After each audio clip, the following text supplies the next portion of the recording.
जय श्री राधे। आप सभी को श्री राधा अष्टमी की हार्दिक शुभकामनाएं। श्री राधा रानी की असीम कृपा आप सभी पर सदैव बनी रहे। आइए श्रवण करते हैं राधा अष्टमी व्रत कथा। सनातन धर्म में भाद्रपद मास के शुक्ल पक्ष की अष्टमी तिथि श्री राधा अष्टमी के नाम से प्रसिद्ध है। शास्त्रों में इस तिथि को श्री राधा जी का प्रकाट्य दिवस माना गया है। श्री राधा जी वृषभानु की यज्ञ भूमि से प्रकट हुई थी। वेद तथा पुराण आदि में जिनका कृष्ण बल्लवा कहकर गुणगान किया गया है, वे श्री वृंदावनेश्वरी राधा सदा श्री कृष्ण को आनंद प्रदान करने वाली साध्वी कृष्ण प्रिया थी। कुछ महान अनुभव श्री राधा जी का प्रकाट्य श्री वृषभानुपुरी या उनके ननिहाल रावल ग्राम में प्रातःकाल मानते हैं। कल्पभेद से यह मान्य है, पर पुराणों में मध्याह्न का वर्णन ही प्राप्त होता है। शास्त्रों में श्री राधा कृष्ण की शाश्वत शक्ति स्वरूपा एवं प्राणों की अधिष्ठात्री देवी के रूप में वर्णित हैं। अतः राधा जी की पूजा के बिना श्री कृष्ण जी की पूजा अधूरी मानी गई है। श्रीमद् देवी भागवत में श्री नारायण ने नारद जी के प्रति श्री राधे स्वाहा षडाक्षर मंत्र की अति प्राचीन परंपरा तथा विलक्षण महिमा का वर्णन प्रसंग में श्री राधा पूजा की अनिवार्यता का निरूपण करते हुए कहा है कि श्री राधा की पूजा न की जाए तो मनुष्य श्री कृष्ण की पूजा का अधिकार नहीं रखता। अतः समस्त वैष्णवों को चाहिए कि वे भगवती श्री राधा की अर्चना अवश्य करें। श्री राधा भगवान श्री कृष्ण के प्राणों की अधिष्ठात्री देवी हैं, इसीलिए भगवान इनके अधीन रहते हैं। यह संपूर्ण कामनाओं का साधन करती हैं, इसी कारण इन्हें श्री राधा कहा गया है। बोलिए राधा रानी की जय। श्री कृष्ण भक्ति के अवतार देवर्षि नारद ने एक बार भगवान सदाशिव के श्री चरणों में प्रणाम करके पूछा, हे महाभाग, मैं आपका दास हूँ, बतलाइए श्री राधा देवी लक्ष्मी हैं या देवपत्नी महालक्ष्मी हैं या सरस्वती हैं? क्या वे अंतरंग विद्या हैं या वैष्णवी प्रकृति हैं?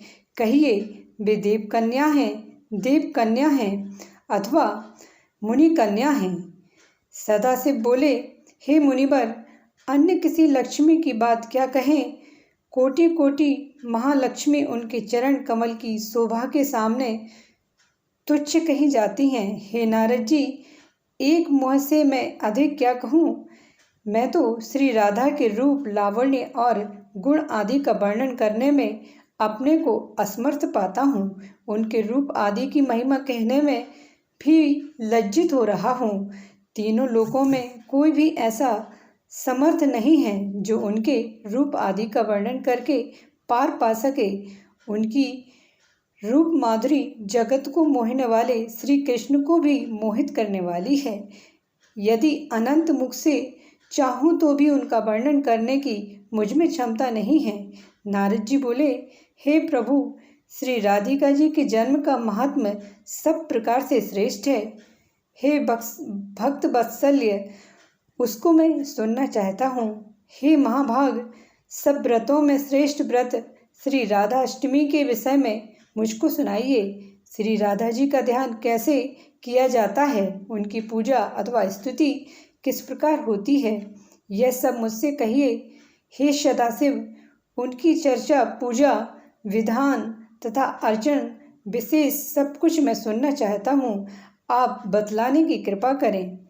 शिव जी बोले, वृषभानुपुरी के राजा वृषभानु महान उदार थे। वे महान कुल में उत्पन्न हुए तथा सब शास्त्रों के ज्ञाता थे।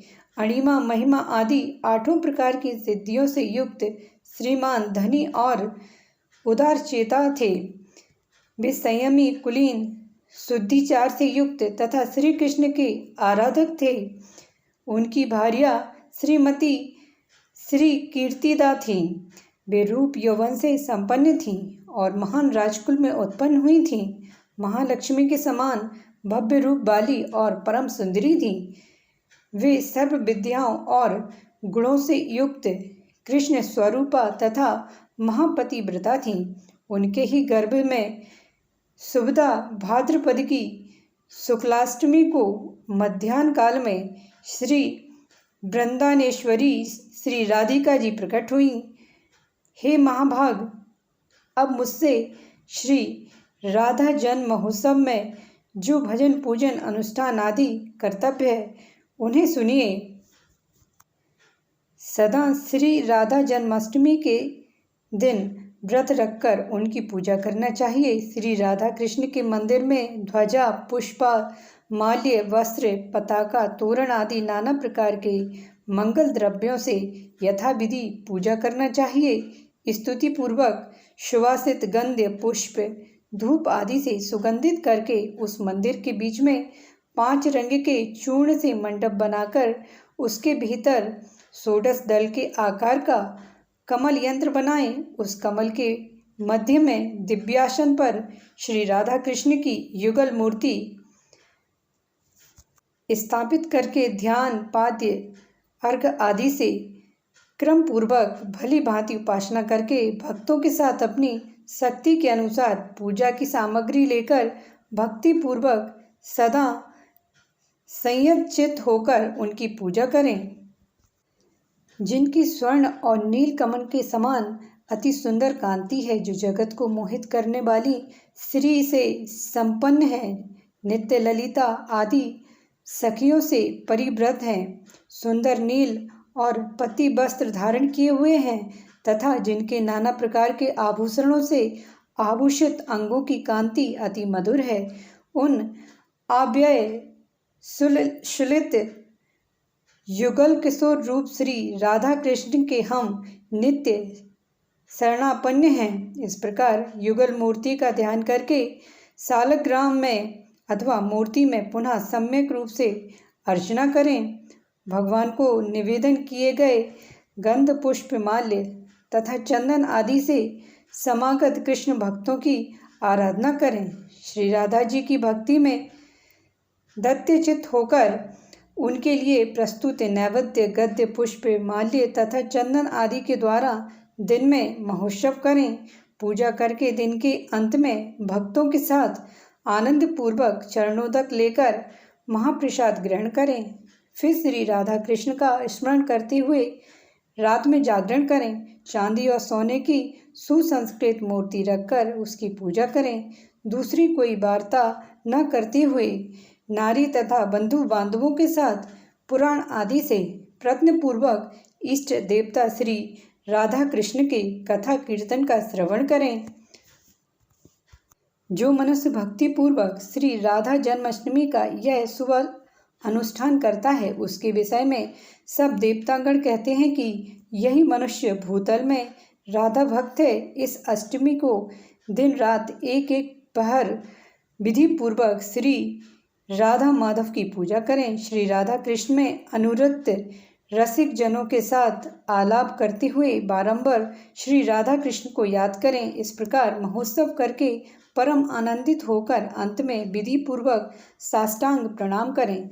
जो पुरुष अथवा नारी राधा भक्ति परायण होकर श्री राधा जन्म महोत्सव करता है, वह श्री राधा कृष्ण के सानिध्य में श्री वृंदावन में वास करता है।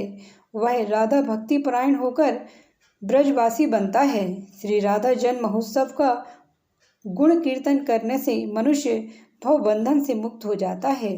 राधा नाम की तथा राधा जन्माष्टमी व्रत की महिमा जो मनुष्य राधा राधा कहता है तथा स्मरण करता है, वह सब तीर्थों के संस्कार से युक्त होकर सब प्रकार की विद्याओं में कुशल बनता है। जो राधा राधा कहता है, राधा राधा कहकर पूजा करता है, राधा राधा में जिसकी निष्ठा है, वह महाभाग श्री वृंदावन में श्री राधा का सहचर होता है। इस विश्व ब्रह्मांड में यह पृथ्वी धन्य है। पृथ्वी पर वृंदावनपुरी धन्य है। वृंदावन में सती श्री राधा जी धन्य हैं, जिनका ध्यान बड़े बड़े मुनिवर करते हैं, जो ब्रह्मा आदि देवताओं की परम आराध्य हैं, जिनकी सेवा सदा करते रहते हैं। उन श्री राधिका जी को जो भजता है मैं उसको भजता हूँ। हे महाभाग, उनके उत्तम मंत्र का जाप करो और रात दिन राधा राधा बोलते हुए नाम कीर्तन करो। जो मनुष्य कृष्ण के साथ राधा का नाम कीर्तन करता है उसके महात्मा का वर्णन मैं नहीं कर सकता और न उसका पार पा सकता हूँ। राधा नाम स्मरण कदापि निष्फल नहीं जाता, यह सब तीर्थों का फल प्रदान करता है। श्री राधा जी सर्व तीर्थमयी हैं तथा ऐश्वर्यमयी हैं। श्री राधा भक्त के घर से कभी लक्ष्मी विमुख नहीं होती। हे नारद, उसके घर श्री राधा जी के साथ श्री कृष्ण वास करते हैं।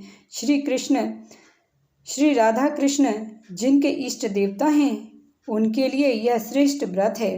उनके घर में श्री हरि देह से मन से कदापि पृथक नहीं होते।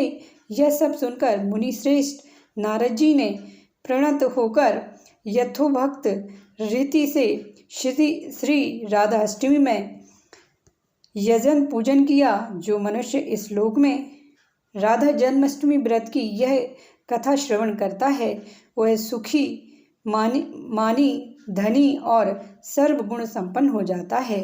जो मनुष्य भक्ति पूर्वक श्री राधा का मंत्र जाप अथवा नाम स्मरण करता है वह धर्मार्थी हो तो धर्म प्राप्त करता है, अर्थार्थी हो तो धन पाता है, कामार्थी पूर्णकामी हो जाता है और मोक्षार्थी को मोक्ष प्राप्त करता है।